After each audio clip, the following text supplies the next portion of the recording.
Your Creative Push, episode 48. That's the kind of artwork I like to experience, where you get a feeling out of it, and then you know you're really getting a piece of somebody's soul.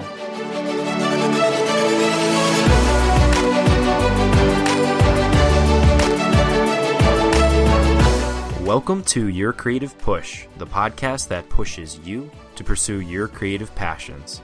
I am your host, Youngman Brown, and my guest today is Tai Taeoalii. Tai is an amazing artist who uses ballpoint pen to create surreal pieces of art intended to stimulate the viewer's mind and evoke honest emotion. Tai has recently taken his art on the road, using the time that he is not busy creating to tour the U.S. at various art galleries, museums, and art fairs. And Tai, I can't wait to get into, what that means and what that's like to tour the U.S. But I was wondering if you could maybe first take us back to one of your first creative memories and kind of take us down the road that led you to the point that you're at today. Yeah, well, I've always been drawing since I was a little kid. I couldn't pay attention in school, so it was sort of a way for me to focus just by doodling, much like I'm doing right now. But I just remember since in elementary school, I had been doodling and loved drawing, and I wanted to be an animator and all those sort of things. So my early memories of drawing just started in school and in class, but I've always drawn with a ballpoint pen. And then as I got a little older, I started to make some movies, made music. I was always doing something. I was always creating something. It was the only thing that felt right to me. And then I had a friend who lived in an art space, and she kind of had a storefront kind of spot to her gallery. And I just hung up some pieces there, and she said one night she wanted to have a little stroll, a gallery stroll there. And so I sold a bunch of pieces there. And then, I sold like maybe 3, but at the time that was awesome. And at the time I was working with spray paint and stencils. That's mostly what I was doing. I was doing pop art stuff. That kind of went away, and I started to face a real job. I was going to have to go tie rebar for a friend, which is an awful way to make a living. I mean, you can make a living, but it's gnarly work. Especially if you're not into it. Yeah, no, not at all. My friend owned a rebar company, and so I was going to go work with him on Monday. So we'll just say this Monday morning I was going to work. Well, on the Sunday afternoon, I painted this picture and I listed it on eBay. And this is I think maybe 1999 or 2000, when eBay was really just taking off. I painted this picture of Nina Simone and Erykah Badu. It was Nina Simone and Miles Davis. But I posted it on eBay, and within a couple of hours it sold. It was a couple $100. So I painted another one, and that sold within minutes. And then I was just I'm going to put this rebar job off to the side for a minute and try selling the stuff on eBay. And then the next 4 years after that, I was selling thousands of paintings. I was selling probably about 30 or 40 paintings a week, and I was making some pretty hefty change doing that, and I was having a good time. And then the economy crashed for the first time when gas first hit $3 for the first time ever, and that was the end of selling art on eBay. And when you first sold it on eBay, so you didn't really have a following online or anything like that at that point? No, it was I had nothing. I saw someone was selling these paintings for ridiculous prices. At the time on eBay, and I thought, oh, that looks cool. I'll give that a try.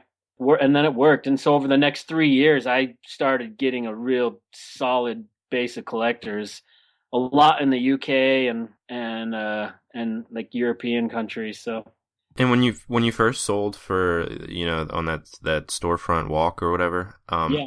Did you have were you looking to sell, or was it kind of it just happened that way? Did you have a price tag or anything? No, it was cool. It was just she had this cool spot, and it was her studio, her work studio. But where it was at was right in the middle of this gallery stroll in Salt Lake City, which is kind of a popular gallery stroll. And I really just wanted to put them up and see how people reacted to my work. And then people reacted pretty strongly. It's so weird because it was so long ago, but it's hard to remember what that feeling was. But because now I make stuff and it sells, but before then I didn't. you're testing yourself out and trying to figure out what it is that you create and who you are as an artist.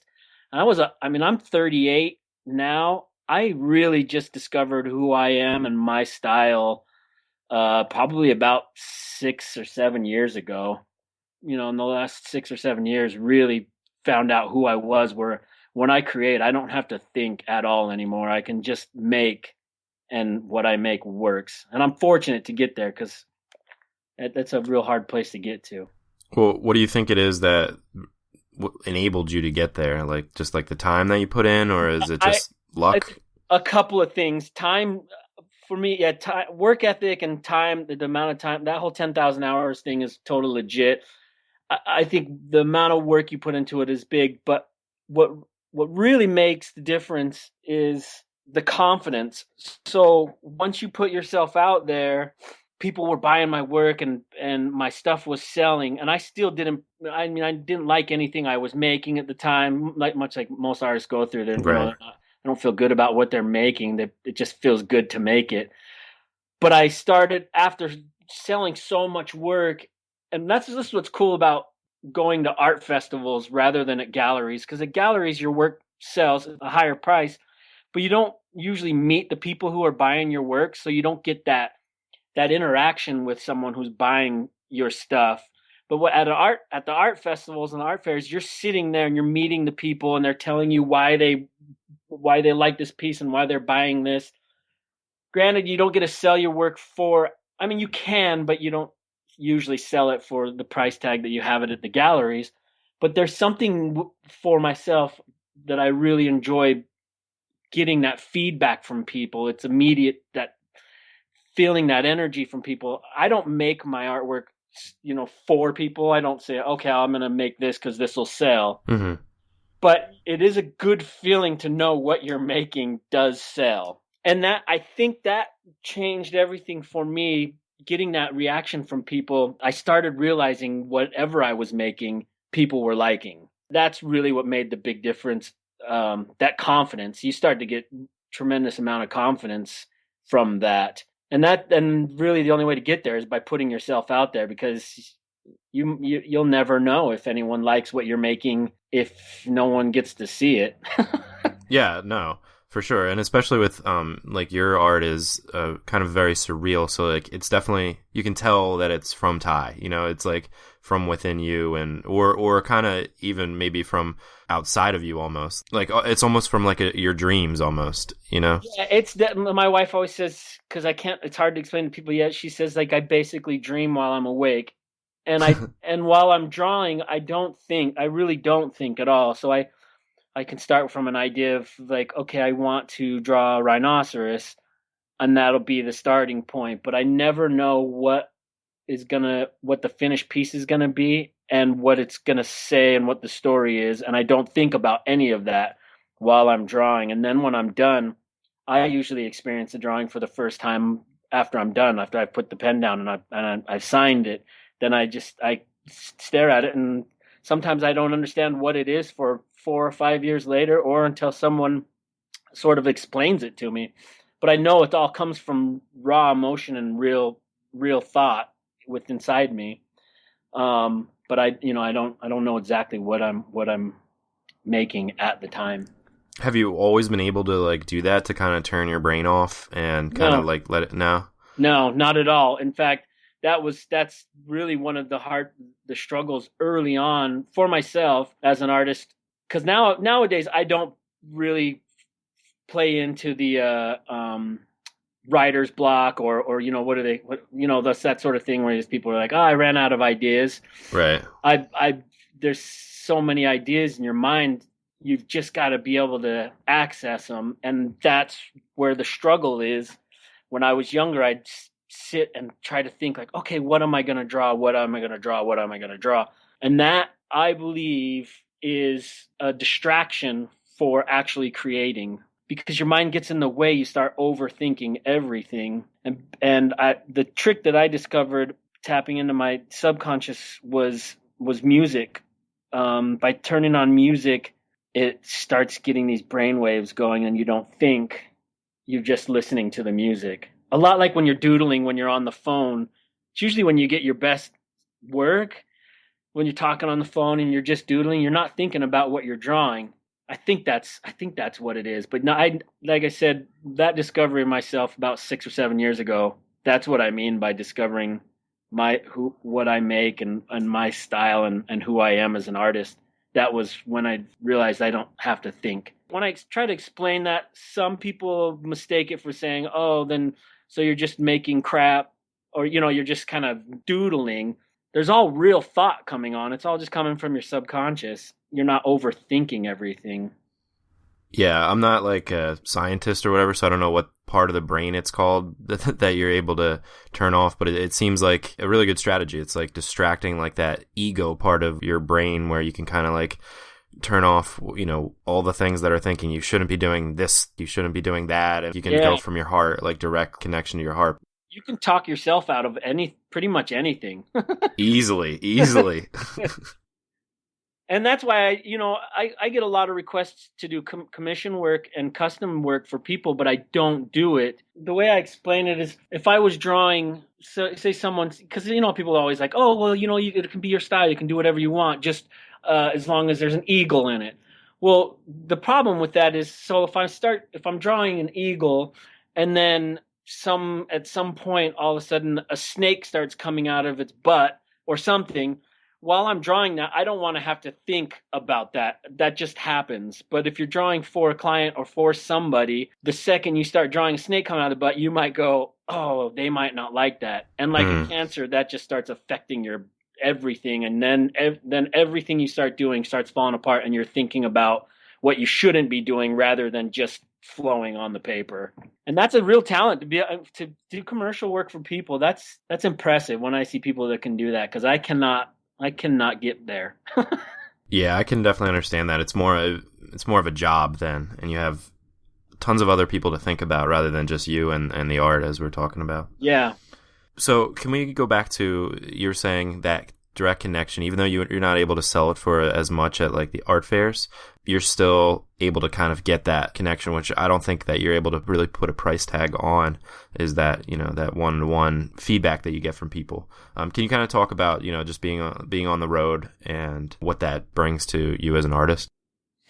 I'm on the road about 8 months out of the year. I do a lot of shows, and I make a decent living. I mean, I live within the means that what I make, but I never question anything that I do. Like when we're so me and my wife always talk, everything that we experience on the road turns up in my artwork somehow. I am a much smarter person. I'm much better at troubleshooting. I'm better at everything that I used to be at by living on the road, by traveling a lot. You start expanding your mind by traveling. I mean, my early 20s and up to my 30s, I was still living in my hometown, and I didn't like to leave the basement. I had my bubble that I never liked to go out of. Sure.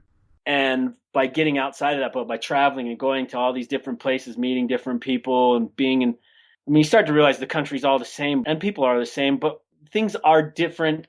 That starts happening in my artwork. So that has made a big change. Experience from living on the road has changed my artwork, I think, for the better. And then, like you said, meeting people who are buying my work. I like that. When I was growing up, I always wanted to buy art. I just could never afford it. And so I always said, if I made my own artwork, I would make it somewhat affordable. I mean, I've got to make a living as well, but I want to make it affordable to people who appreciate it. I never wanted someone to judge my artwork by the price tag, because I find that for myself that happens a lot. Not as much anymore, but I would see a piece and I'd see the price tag, and if it was a lot of money, my first reaction would be, oh, they want that much for it, and I'd stop looking at the artwork. I'd be thinking about the price rather than what they're telling, what the artwork is. Yeah, because it's like out of your grasp. Yeah, and then you start, as an artist, still, I mean, as everybody, you start getting critical, and you start going, "Oh, is it worth that?" And that's something that I even deal with to this day, and I shouldn't. I have no right to. No one really has a right to decide how much someone can charge for their artwork. You can have a reaction to it, but I tell people, it's like selling a piece of yourself. It's like selling a limb. How much would your one of your fingers be worth, or your arm? Like, how much would you sell that to somebody for? That's why when you see artwork that makes you feel, that's the kind of artwork I like to experience, where you get a feeling out of it, and then you're really getting a piece of somebody's soul. I don't know. Sometimes I digress. I go all over the place a lot. No, that's cool. No, it makes a lot of sense, and that makes a lot of sense why you like to meet the people, because you're giving them one of your limbs. At least you know that your pinky finger is going to be in good hands. Yeah, and what's cool too? Like you'll have a piece, and you meet someone that comes in and buys something. I used to have this Gumby drawing. Someone came in, and it was either a girl or a guy, but she was crying, and she bought this original piece. It was either in Tucson, Arizona, or Shreveport, Louisiana. That sometimes I get mixed up on cities. Yeah. But her brother had just died, and his nickname was Gumby. Like that kind of stuff. Like, I even got goosebumps talking about it. But I love that kind of stuff, because I'm not good at verbalizing my feelings really as much anymore. Now that being on the road, I can get better at it. But it's hard for me to connect with people. I'm somewhat of an introvert. I sometimes can be real negative about everything, but connecting with somebody that you've never met, and I love that stuff. I really do. It moves me.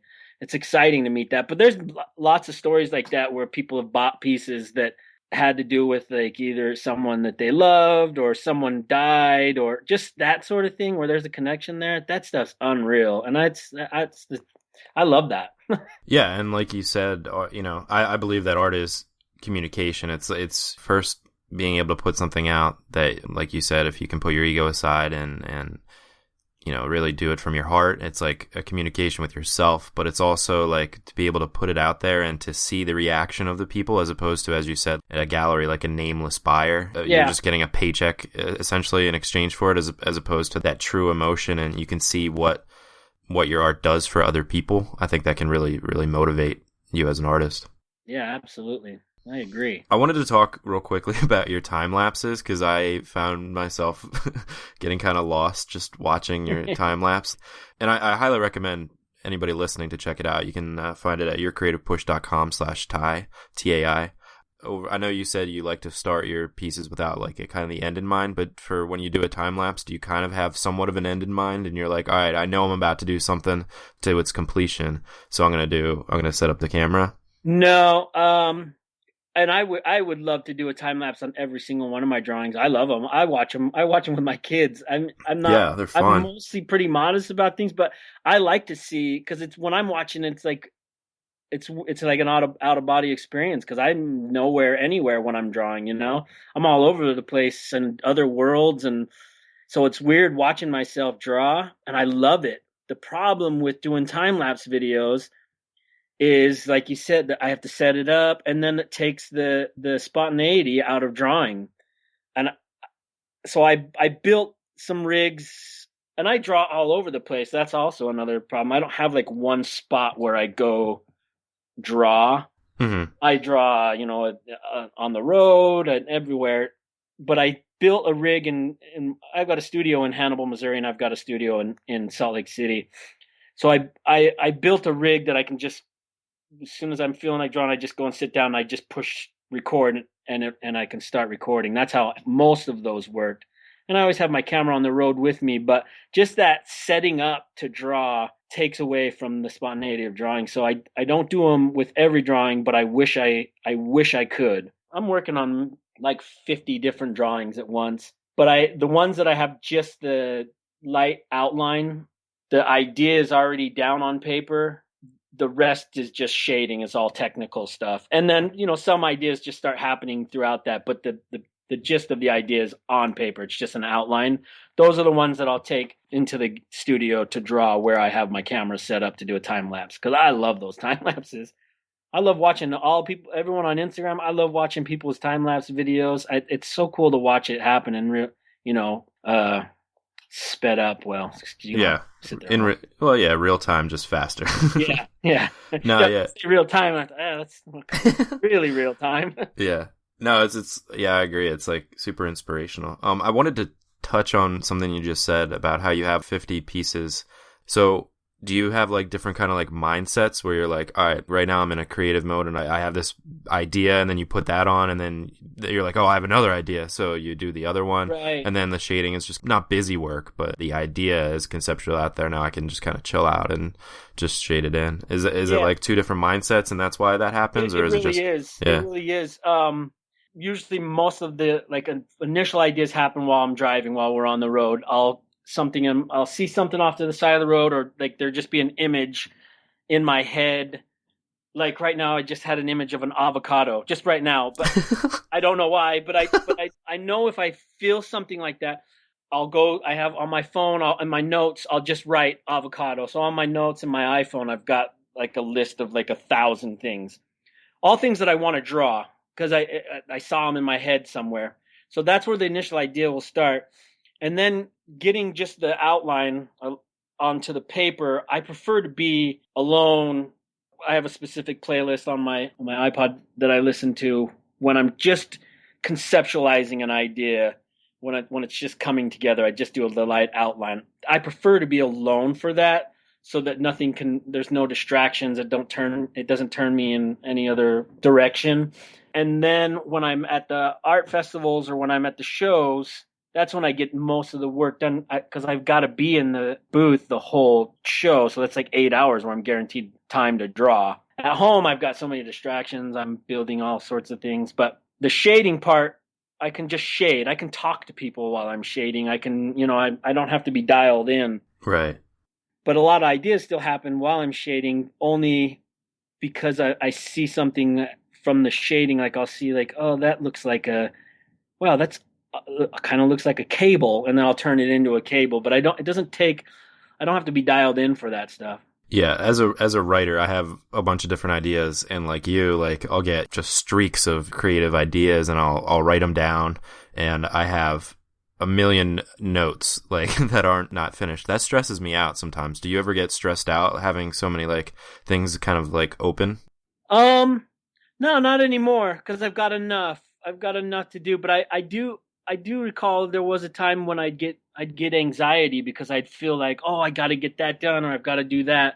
Over time, I've realized, you can't do them all, and what you're working on at the time is more important, and your mind will lead you to whatever feels the best to create. Yeah, I guess it's just that thing that's so hard to do is just being happy in the moment and just being happy with what you're doing in that moment and not worrying about what else is, on your other plates. Tai, before we get into the final push, I just wanted to, I read where you get your pens. Yeah. Can you just tell us about that? Yeah. So when we're staying at a hotel, I just collect the pens at the hotel. I have my kids ask them at the front desk for hotels. I'll always have the maid bring in new pens. But yeah, I just use standard Bic pens. This employee from Bic, he's a fan of my art. He once sent me a case of Bic pens with my signature on them, which was pretty cool. Oh, that's cool. I'm not sponsored by Bic or anything. I mean, I wouldn't mind to be, but yeah, I just like standard pens, just a standard ballpoint. And in the fine art world, people say not to use them because they can fade, but really it's going to fade over 30 years or whatever. And there's something kind of romantic about the artwork that I create eventually fading away with time. I don't know. I like that. There's something kind of cool about that to me. Even though someone paying a lot of money, you can't own something forever. Nothing's always yours. That's how I've always felt. Yeah, you're right. I mean, we all just create stuff in the world, and it's all just from natural elements, and we just call it stuff that's going to last forever, but nothing, like you said, is going to last forever. Nothing lasts forever except for some dumb tweet you put on Twitter. And Mount Rushmore and the Great Pyramid. Those are the only two things that will be around when we're gone. All right. Thank you, Tai, for coming on the show today. Can you give us what we call the final push? And this is where I ask you to kind of reach through the microphone and grab the shoulder of somebody you've already inspired today and use your best advice and give them the biggest push you can to start creating. You got to just do it. One thing I always tell people is you'll never know if you can fly if you don't jump off the cliff. And there's a lot of things that can hold you back, but I say just go for it.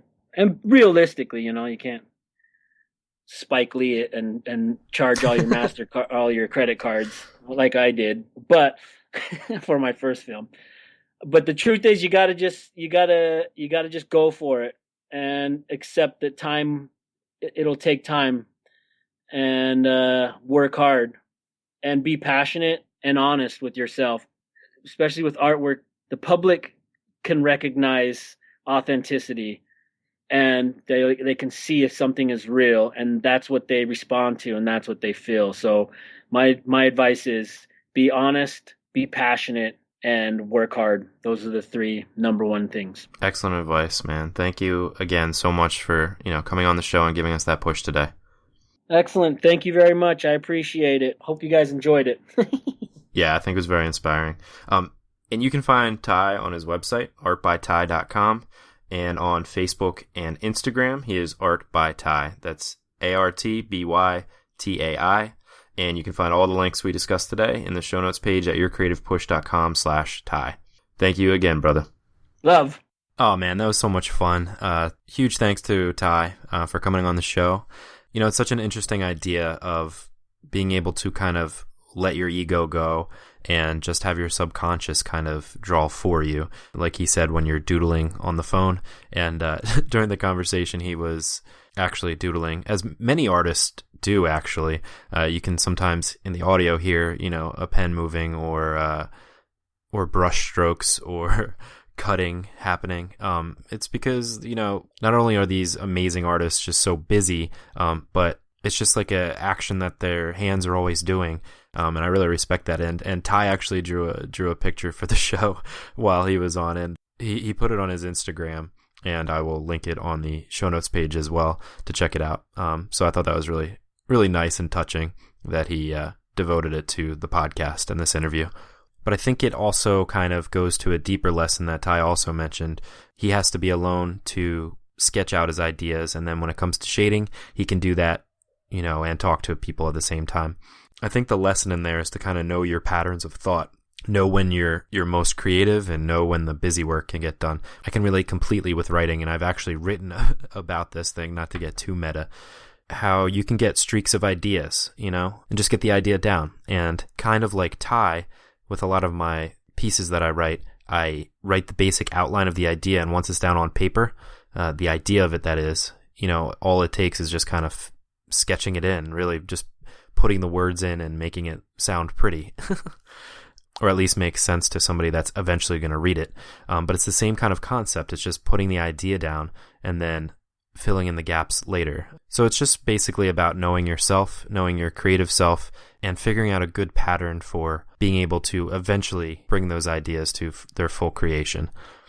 Just enough time for some iTunes ratings and reviews shout-outs. I want to say thank you to Jill Opelka, who said, "Thank you, Youngman Brown. Being an artist can be a solitary biz some days. You and your guest are just the kind of company I needed in my studio. Your podcast is inspiring, motivating, and down to earth."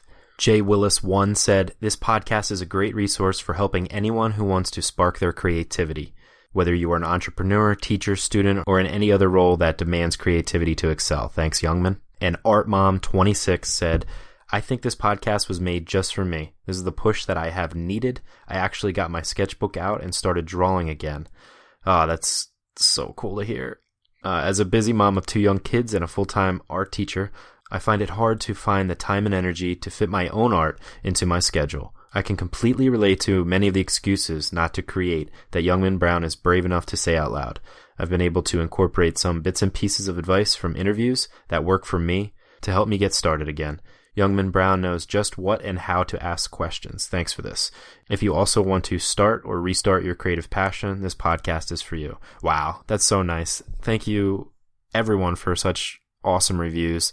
It's nice to see that this podcast is actually working, that it is getting people inspired and getting you to start or restart your creative passions, because that's really, at the end of the day, what life is all about.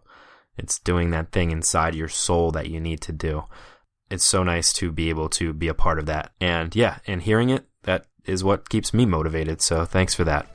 On tomorrow's show, we have David F. from Can't Stop, Won't Stop. It's hard. It's really hard to pull that trigger. I moved down from San Francisco to LA. I quit a job where I had equity in a company, and it was really looking promising. But I just thought, I'm going to turn 50 someday, and I will just have to tell the story that maybe I could have been in a hip hop group that did something someday. And instead, the story that I get to tell is that I did it. I went down to LA, I slept on the floor, I made a go of it, I tried really hard, I had some big fails and some big successes, and it's a much different story now. Can't Stop, Won't Stop is one of my newest favorite groups to listen to. If you like the Beastie Boys or A Tribe Called Quest, you will love Can't Stop, Won't Stop. And chances are you might have actually heard them already. But David came on the show to tell us a little bit about the group's history and his creative impulses. It was a really inspiring conversation to end the week really strong. So hopefully today you were inspired to get your work done. Go be creative and be productive. And if you need the push again, we will be here for you tomorrow. Have a great day, and we'll catch you later. Bye.